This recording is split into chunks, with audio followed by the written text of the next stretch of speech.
The recent string of bomb attacks that rocked New York and New Jersey saw the American media label the attacks homegrown. But as details emerge about the main suspect, there is a suggestion that he was influenced from abroad. Caleb Maupin has more.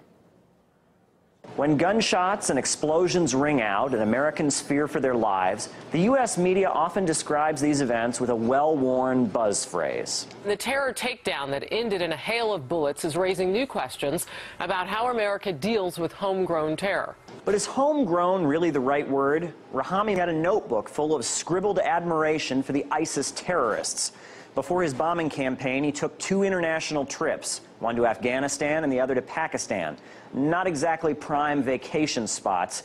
And just like Omar Mateen, who committed the Orlando nightclub massacre, Rahami's father had a history in Afghan politics. He was reportedly part of the Mujahideen, a group of armed Wahhabi fanatics who were funded by the United States to fight the People's Democratic Party and the Soviet Union in Afghanistan during the 1970s and 80s.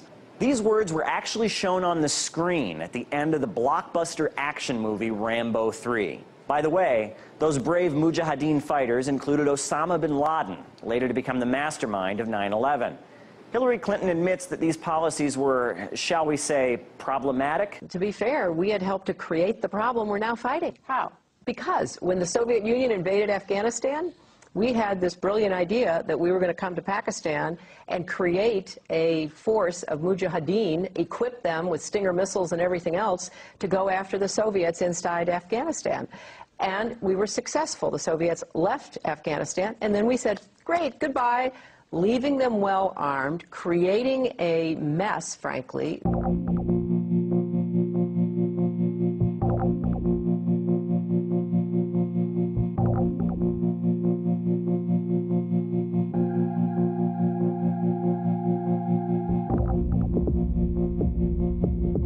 Similar groups of Wahhabi extremists are currently getting U.S. support in Syria. One incident here and there would not necessarily make you a terrorist group. So while these domestic terrorists can easily be described as homegrown, their roots often clearly stretch back to U.S.-backed regime change operations in places like Afghanistan and Syria. Caleb Maupin, RT, Washington, D.C.